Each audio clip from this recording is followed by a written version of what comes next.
ఇప్పుడు రఘురామ్ రాజన్ గారు RBI governor, farmer RBI governor, ఆయన ఒకటే మాట్లాడారు, 2047 విజన్ కి యువతకు ఉపాధి అవకాశాలు కావాలంటే మీకు స్కిల్ డెవలప్మెంట్ కావాలి.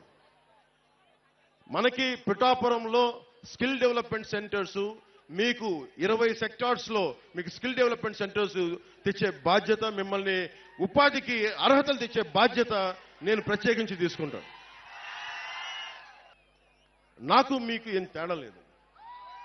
నన్ను చెప్తాను, ముఖ్యంగా యువతకి చెప్తున్నా, పవన్ కళ్యాణ్కి మీకు ఏం తేడా లేదు.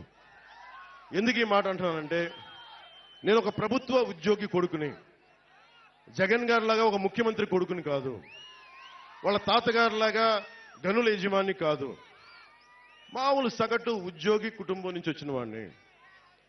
నేను నిలబడ్డాను. ఇన్ని దెబ్బలు తిన్నా నా కష్టాలు తెలుసు. మా అన్నయ్య గారిని ఒకటే అడిగా, ఆయన కూర్చొని ఏం పని చేయాలంటుంటే నాకు 5,000 రూపాయలు సంపాదించే పని చెప్పన్నాను. అది ఏం వద్దు నాకు. ఆయన అటు ఇటు తిట్టి నాకు నేర్పించింది ఒక యాక్టింగ్ ట్రైనింగ్ పంపించారు నన్ను, అంతే.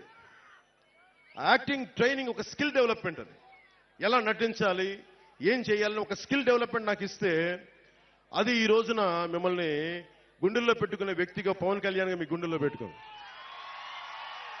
అని ఎందుకు చెప్తున్నానంటే, ఒక స్కిల్ డెవలప్మెంట్ కానీ మీకు ఉంటే చేపల్ని తెచ్చివ్వడం కాదు, పట్టించే విద్య నేర్పించాలి. అందుకని నేను ఇంతమంది యువతకి నేను మాటిస్తున్నాను. పిఠాపురం నుంచి ఆంధ్ర యువతకు కానీ, తెలుగు యువతకు కానీ, ముఖ్యంగా పిఠాపురం యువతకి, అన్ని కులాల్లో ఉన్న యువతకి, మీరు ఓట్లు వేసేటప్పుడు మన కులమా కాదా అని చూడకండి.